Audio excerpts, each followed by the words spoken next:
Got some fascinating numbers in a brand new Fox News poll. Who do voters trust more to tell the truth? The president by a nose. Trump 45%, reporters 42%, statistical tie, but a sobering finding for the press. Are the media tougher on Trump compared to Barack Obama? 68% say yes, 18% say the media are easier on Trump, 12% say the same.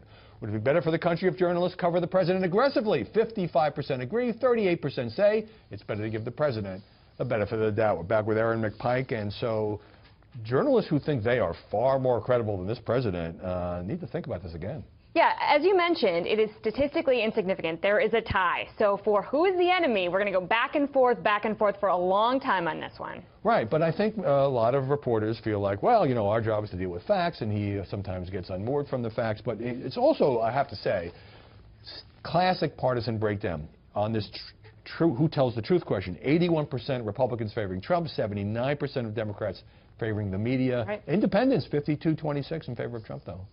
52% of independents favor Trump over the media. On this question, yes. That's not a good thing. We haven't gotten a chance to do the introspection that we needed to do after the election. But when I said earlier that the media are playing into Trump's hands, he's not allowing that introspection to go on. Well, he wants to have a strong voice in that. Also fascinating, this 18% says we're easier on Trump than Barack Obama. Even Democrats, 42-34 plurality, say the coverage of Trump is tougher. I don't think there's any question about that. So you keep saying introspection. You know, I have to be really honest.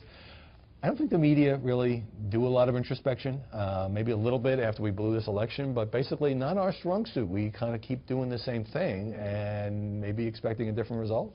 I think we do, and I think, you know, we've seen so many news organizations say, now we're going to bring on the investigative journalists.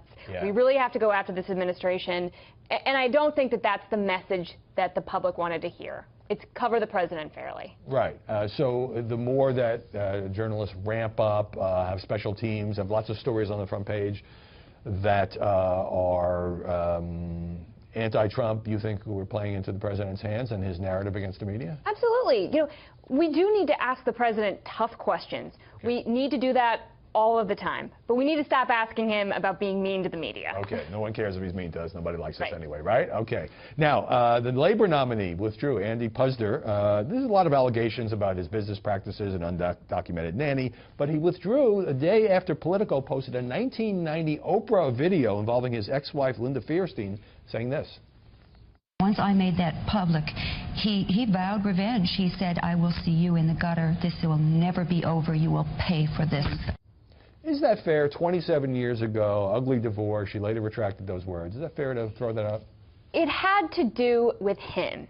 It is not that he once worked for a law firm, that prior to him joining the law firm, that particular firm represented some company that did business in China and there were human rights abuses, which when you cover politicians and you cover Senate campaigns, you will get all kinds of very random pieces of opposition research. This concerned him, and that's why it was fair game. And here's a cliche for you. If you can't stand the heat, get out of the kitchen, and that's what he did. All right. I still think it was a bit unfair because it was so long ago and an ugly divorce. Aaron McPike, great to see you as always.